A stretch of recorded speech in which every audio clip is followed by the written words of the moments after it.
আমি কিন্তু ট্রাই করছি একটু নতুনভাবে পরার। আমি জানি না আগে পরেছি কিনা বা করলেও তোমাদের মনে আছে কিনা, আমার তো খেয়াল পড়ছে না।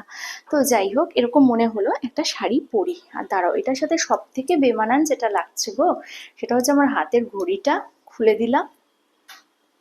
আর আর কি বেমানান লাগছে বলো তো, কানের দুলটা সেটাও খুলে দিলাম। উফ, এত ব্যথা করে আমার কানে এইসব পরে থাকলে, কি আর বলি। পড়ে গেল। কিন্তু একটু আগে একটা ভিডিও করার জন্য, আউ, আহ আহ দেখো।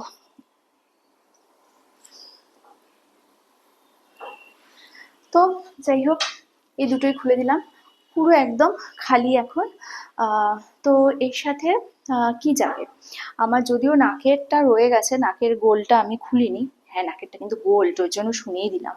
তোমরা তো কেউ পড়ো না, আমি একাই পড়ি সেই জন্য। তো যাই হোক, অ্যাকচুয়ালি নাকেরটা খুলতে আমার একটু প্রবলেম হয় জানো তো, মানে অনেক কসরত করে খুলতে হয় এটা। যাই হোক, তো নাকেরটা আর খুললাম না। এবার নিরাভরণে আমি। তো এই যে কোনো অলংকারে শালঙ্কারা না হয়ে বিনা অলংকারেও কিন্তু মেয়েরা হয়ে ওঠে অনন্যা। তো দেখো, একটা সাধারণ শাড়ি এইভাবে যদি পরি তাহলে কিন্তু বেশ ভালো লাগছে। আরে নিন্দুকেরা তো সবসময় খারাপ বলে সবকিছু নিয়ে, তো এখন আর ওগুলো গায়ে মাখি না, বা শুনে শুনে আমি অভ্যস্ত হয়ে গেছি, তাদের আমি করে দিই ক্ষমা। তো যাই হোক, এই যে আমি পরে নিয়েছি শাড়িটা এরকম ভাবে, তো কিরম লাগছে সেটা বলবে। আর এটা হচ্ছে আমার ব্যাক লুক। ব্যাক পোর্শনটা হচ্ছে আমার এরকম ভাবে হয়েছে, দেখতেই পাচ্ছ। বাট এখানে যেটা আমার একটু প্রবলেম হয়ে গেছে, সেটা হচ্ছে আমার এই এটা দেখা যাচ্ছে, মানে ইনারটা দেখা যাচ্ছে, মানে ব্রালেটটা দেখা যাচ্ছে। বাট হ্যাঁ, তাতে কিছু যায় আসে না। তো এই যে আমি এরকম ভাবে পরেছি শাড়িটা, এটাই সব থেকে বড় কথা। আর পরে কিরম লাগছে সেটা তো তোমরা বলবে। আরো একটা কথা তোমাদের সাথে শেয়ার করি, যে যে কোনো জিনিস যখন পড়বে না, সেটা হচ্ছে নিজের কনফিডেন্সের ব্যাপার। যে আমি যদি মনে করি যে আমি কনফিডেন্ট, আমাকে ভাল লাগছে, অ্যান্ড দ্যাটস ইট, এর ওপরে আর কোনো কথাই হতে পারে না। কে কি বললো, কে কি ভাবলো, ওই নিয়ে আলোচনা করার কোনো দরকারই নেই। আর একটা জিনিস কি জানো তো, আমি সব সময় দেখি আমার, আমি জানি না কেন, হয়তো আমি ভুলও হতে পারি, একটা ডিফারেন্স না থেকে যায়। কোথায় বলো তো, সেটা হচ্ছে প্রপার কলকাতা, অফকোর্স স্টাইল যখন সাউথ কলকাতা, সাউথ কলকাতা এর আর নর্থ কলকাতার মধ্যে স্টাইলের কিন্তু একটা ফারাক থাকে। তোমরা কারা কারা আমার সাথে একমত বলো তো, একটু কমেন্ট সেকশনে জানো। নর্থ কলকাতা আর সাউথ কলকাতা, এই দুটোর মধ্যে কিন্তু স্টাইলের একটা ফারাক থাকে। কেন বলো তো, নর্থ হচ্ছে ট্রেডিশন আর সাউথ হচ্ছে ফিউশন, তাই তো? সো এই দুটোর মেলবন্ধন যখন হয় তখন সেটা আরো সুন্দর হয়। বাট কেন জানি না, ট্র্যাডিশন তো ট্র্যাডিশনই, ট্র্যাডিশন একরকম একই ধাঁচের একই গতিতে চলে, বাট ফিউশন বেশ লাগে, কি বলো? আমি কিন্তু দুটোর সাপোর্টে। তবে তোমরা বলবে আমি ঠিক বললাম না ভুল।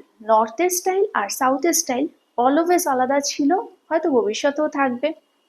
তো কারা কারা আমার মতো, কোন দলে, নর্থের দলে না সাউথের দলে, মানে নর্থ কলকাতার দলে না সাউথ কলকাতার দলে, সেটা একটু আমাকে বলো। আমি কোন দলে সেটা না হয় অন্য একদিন বলবো। তো দেখো কেমন লাগছে, এটা হচ্ছে আমার ফাইনাল লুক।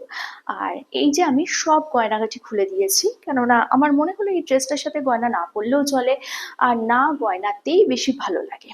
তো দেখো, এই যে আমি এরকম ভাবে, দাঁড়াও, এইখানটা না ঠিক ছিল না, অনেকক্ষণ ধরে দেখছি, বাট বুঝতে পারছিলাম না কি করব।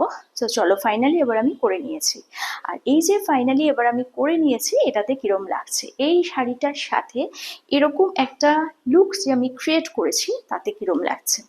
আসলে কি বলতো, যে অনেকে আছে দেখবে মেকআপ করে, ভীষণ সুন্দর মেকআপ করে, কিন্তু আবার অনেকে আছে খুব হালকা মেকআপ করে, হয়তো মানে ওই নো মেকআপ লুক যেটা, সেটা ক্রিয়েট করে, কিন্তু ভালো সেটাই লাগে, নো মেকআপ লুক।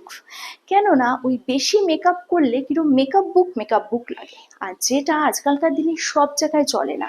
ধরো তুমি কোনো একটা আহ, অন্নপ্রাশন বাড়িতে যাচ্ছ, বা সেখানে যা সাজ হবে দিনের বেলায় অবভিয়াসলি, বা দিনের বিয়ে বাড়ির যা সাজ হবে রাতের বিয়ে বাড়ির সে সাজ হবে না, আবার বিয়ে বাড়ির যা সাজ হবে পার্টি মেকআপ আলাদা হবে। কিন্তু প্রবলেমটা হচ্ছে সবাই ওই একই ধাঁচের মেকআপ করে ফেলে, এটাই হচ্ছে সমস্যা। আসলে এক্সপার্ট তো এক্সপার্টই হয় না। তো যাই হোক, যেরকম বললাম তো